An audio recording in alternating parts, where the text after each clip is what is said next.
Okay, this is Tuesday. This is a front loaded day. So everything is going to be on the front half of the body.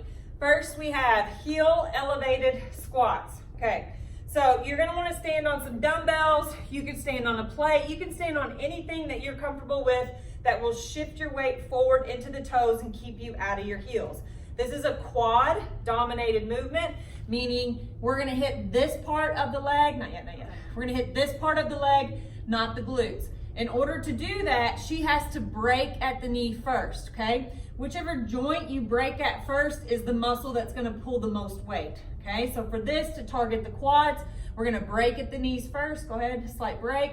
Then the hips follow, then you push up through your toes, okay? So the knees should shift forward over those toes, then the hips drop, then you push up through your toes, okay? So I'm in my toes, shift the knees forward, drop the hips, push up in the toes. So you should feel all of that right here. If you're feeling it in the glutes, your form is not correct, okay? So pay attention if you need to use a mirror and put it beside you so you can watch to make sure those knees are going first, but your knees should go past your toes on this one.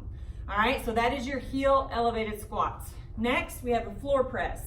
This one's super simple. You're gonna lay on the floor. The floor is fully supporting you. That core is engaged. Press that back in the lower floor. Arms come out to the side, nice and wide, and you just drive straight up. Don't drive and squeeze at the top. We wanna stay nice and wide through the full range of motion.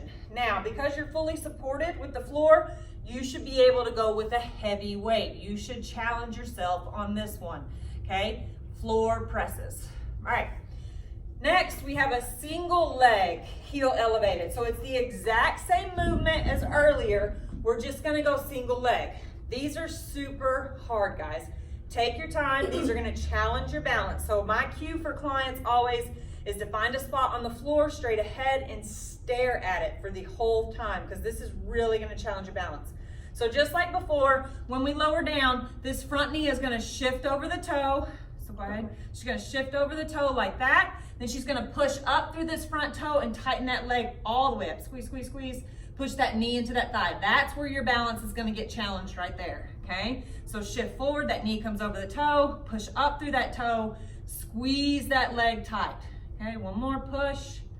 Good, up, squeeze, tight. Okay, so that's the exact same as earlier. You're just going single leg with it.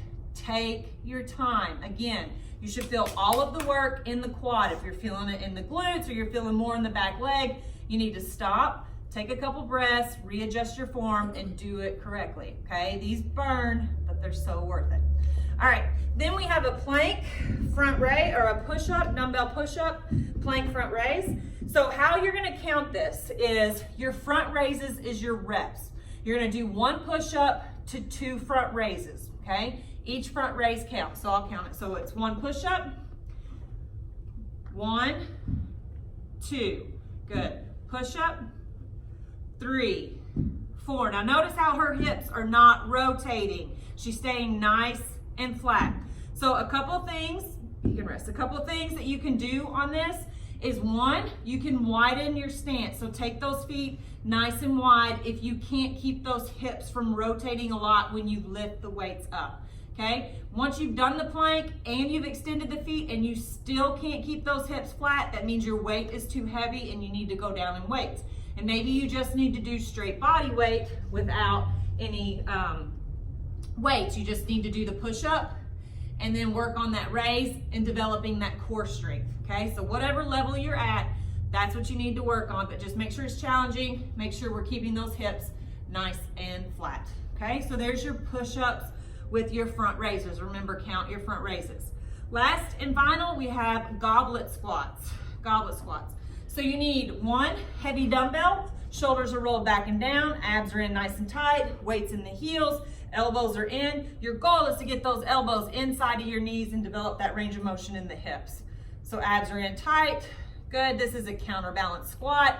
You don't want the weight to pull you forward into your toes. You want to stay deep in those heels. All right, there's your goblet squat, and that is your front load day.